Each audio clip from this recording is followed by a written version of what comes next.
Bonjour tout le monde.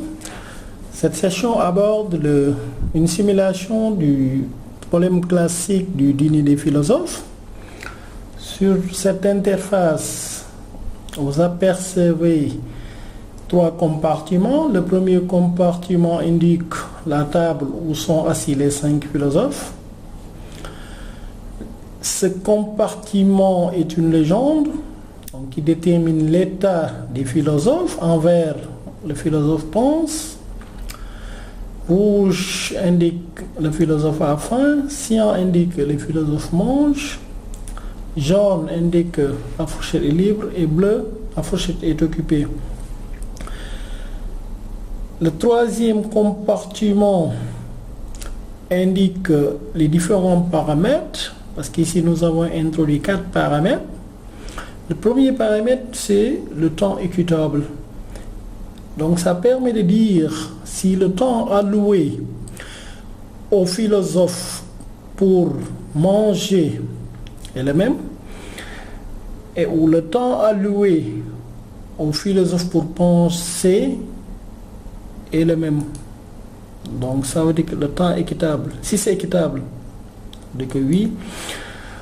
Donc ce paramètre peut avoir une valeur non. Ça veut dire qu'à partir de ce moment, on va déterminer de manière aléatoire le temps qui sera alloué au philosophe pour penser et pour manger.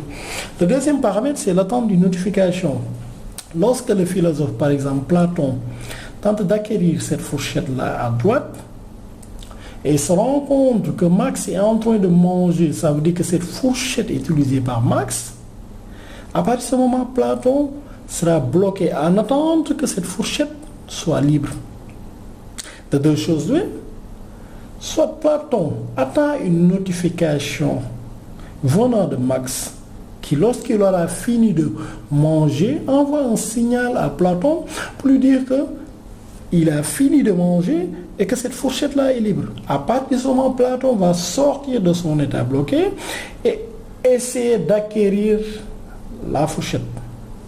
L'autre possibilité, c'est que le philosophe n'attend pas une notification. Ça veut dire que même si Platon est bloqué parce que cette fourchette est utilisée par Max, Platon, au bout d'un certain temps, donc au bout d'un certain intervalle de temps et de manière répétitive, sort de son état bloqué pour essayer de voir, d'aller acquérir la fourchette. Bien évidemment, si Max est en train d'utiliser cette fourchette, Platon ne pourra jamais acquérir la fourchette. Le troisième paramètre, c'est le temps de pensée. Le temps de pensée peut avoir comme valeur court ou long. Ça veut dire que les philosophes peuvent penser moins de temps à penser ou bien plus de temps à penser. Et le quatrième paramètre, c'est le temps de manger. Donc, ce qui signifie que les philosophes peuvent penser moins de temps à manger ou bien plus de temps à manger. Donc, pour le premier scénario, on va dire que la répartition du temps, le temps alloué aux différents philosophes est équitable, est le même, que les philosophes tous attendent une notification pour pouvoir sortir de leur état bloqué. Notification, oui. Bon, on va dire que le temps de penser et le temps de manger sont courts. On démarre pour voir. Alors l'idée, c'est d'avoir le moins de philosophes qui ont faim. C'est ça l'idée. L'idée aussi, c'est d'éviter des situations de famine généralisée où tous les philosophes restent indéfiniment faim. L'idée aussi, c'est d'éviter un scénario d'interblocage. Ça veut dire que chacun ait une fourchette et refuse de la lâcher. D'accord? Dans l'idéal, vous voulez avoir qu'en un instant T le maximum de parallélisme. Ça veut dire qu'en un instant T qu'il y ait 2 philosophes qui sont en train de manger. Là, on s'en aperçoit. Ici, qu'est-ce qu'on voit? On voit que Socrate, depuis un bon moment, est resté en attente de manger. Ce qui n'est pas le scénario souhaité. D'accord? On voit que autour de l'horizon faim, mais il reste un bon moment sans manger, alors que les autres mangent entre-temps et pensent manger. On a Socrate, Kant. Alors, on va aborder le deuxième scénario pour voir. Et dans ce deuxième scénario, on va voir, est-ce que le temps équitable reste toujours oui, mais ici les philosophes n'entendent pas le signal de notification. Ils vont de manière répétitive, au bout d'un certain intervalle de temps, sortir de leur état bloqué et tenter de réacquérir la fourchette. Donc on va laisser le temps de penser, de manger à court. On démarre. Alors ici, Platon enfant, Socrate, Descartes, Kant, Marx. On voit que là, on a un léger mieux. Parce que là, on voit rarement qu'un philosophe qui reste un temps en attente de manger. Voilà. Donc à chaque fois, un philosophe a faim, mais au bout de temps relativement petit, automatiquement, il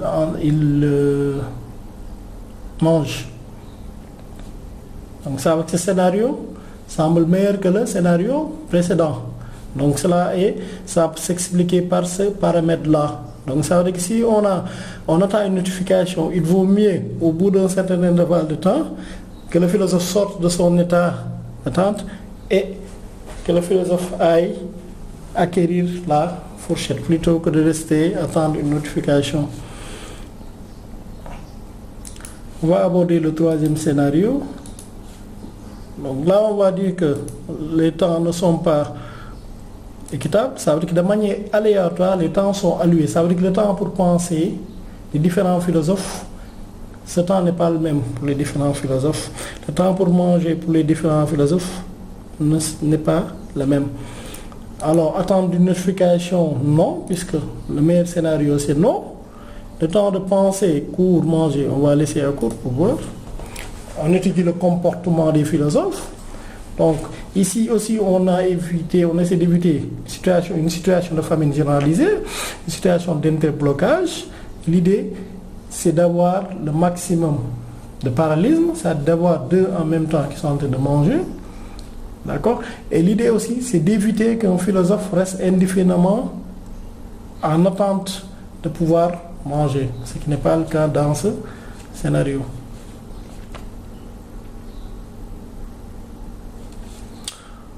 On va aborder le quatrième scénario. On voit que le temps équitable, le temps alloué, le temps aléatoire, il n'est pas le même pour tous les philosophes. Dans notification, non. Donc il passe plus de temps à manger qu'à penser.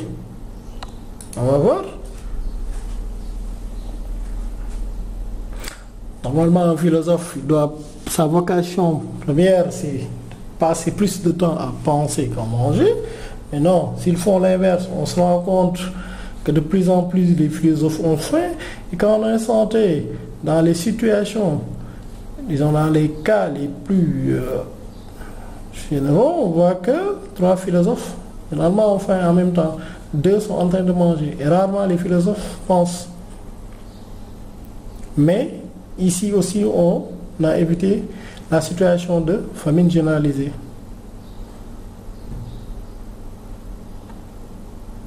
Alors, on peut très rapidement voir notre cas, le dernier scénario.